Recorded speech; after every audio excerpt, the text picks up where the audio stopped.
चलिए, तो देखिए एक छोटा सा टॉपिक है सह अभाज्य संख्या, यानी संख्याएं दी रहेंगी उसमें आपको सह अभाज्य संख्या छांटना होगा, युग्म, यानी इंग्लिश में जिसे कहते हैं को प्राइम नंबर्स।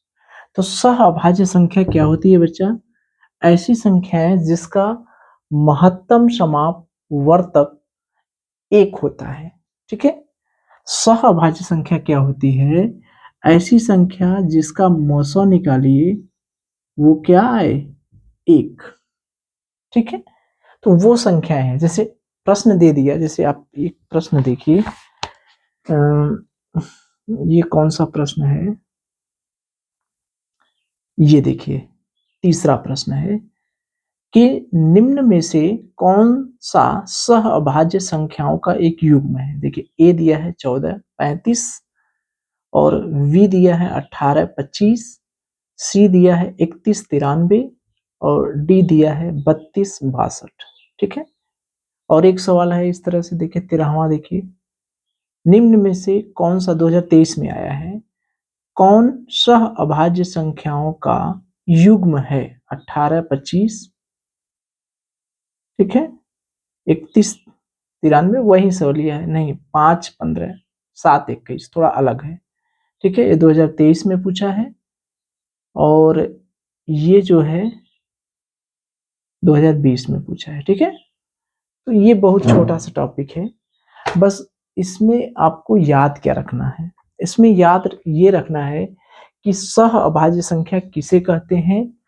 उन संख्याओं को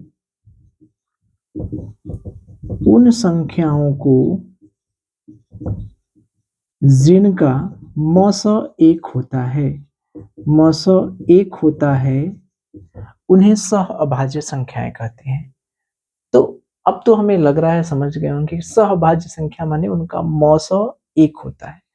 अब देखिए मौसा निकालने के लिए हालांकि आप लोगों में अभाज्य गुणनखंड विधि का सहारा लिया है, लेकिन सबसे बढ़िया होती है भाग विधि, हमने बताया भी है, आप लोग प्लेलिस्ट में जाके देख लीजिएगा। मौसा निकालने की भाग विधि, उसमें क्या होता है, जैसे मान लीजिए इसका 14 और 35 का मौसा निकालना है, तो अधिका वाले में कम का से भाग देते हैं, जो अधिक है उसमें कम से क्या करते हैं? भाग देते हैं। ठीक, तो 14 दूनी 28, जो शेष बच रहा है शेष को फिर वापस इसमें भाग देते हैं 14 में, जब तक भाग देते हैं जब तक कट ना जाए। जब कट गया तो यही हमारा आंसर हो गया, यही हमारा मौसा हो गया, यानी इसका मौसा क्या हो गया? 7। इसी तरह से 25 और 18 का निकालिए, 18 एक कम 18 बचा 7, 18 7 दूनी 14, 4 7 से भाग देंगे 4 इकाई 4, फिर 3, समझ रहे हैं, 4 से भाग देंगे जब तक कट न जाए, तो ये कट ही नहीं रहा है, 3 इकाई 3 1, फिर 1 से भाग देंगे 3 में, तो 1 3 3, जब तक कटे ना, तो यही हमारा हो गया मौसा। तो इसका मौसा हो गया 1। तब तक भाग देंगे जब तक कटे ना, ये हमने बताया भी है, डिटेल में बताए हैं, अब यहाँ पर मौसा तो बताएंगे नहीं। ठीक है, फिर भी हमने एक आइडिया बता दिया आपको, अब देख लीजिएगा प्लेलिस्ट में वो बना है विधिवत भाग विधि से महत्तम समाप वर्तक ज्ञात करना। अब 93 का सहारा है, 93 में अधिक में कम के से भाग दिए, कट गया, तो इसका मौसा क्या हो गया? 31 हो गया। अब 62 में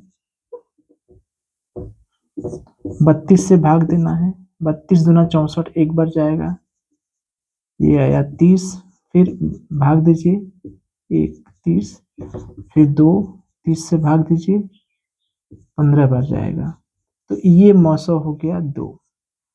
तो यहाँ पर 2, तो देखिए इन चारों में किसका मौसा 1 है? इसका, तो यही जो है हमारा क्या हो गया? सह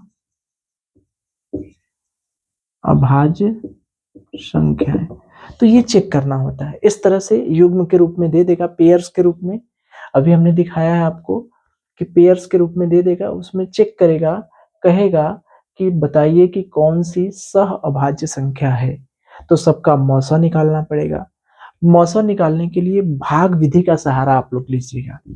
भाग विधि में क्या होता है, तब तक भाग देते हैं जब तक कि कट न जाए।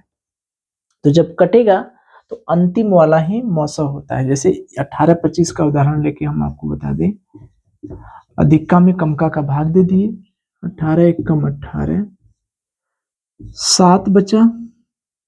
ठीक, अब 7 में फिर 18 का भाग देंगे 7 से, 7 दूनी 14, 4 बचा। अब देखिए 4, अब इस 4 से फिर वापस इसके पहले वाले में भाग देंगे, 4 इकाई 4 बचा 3। अब 3 से ठीक इसके पहले वाले में 4 में भाग देंगे, 3 इकाई 3 बचा 1, 1 से ठीक इसके पहले वाले में 3, 1 तिया 3। तो यही जो अंतिम होता है यही हमारा क्या होता है, मौसा। तो इस तरह से सह अभाज्य संख्या का भी प्रश्न आपको आया है तो वो चेक कर लेंगे।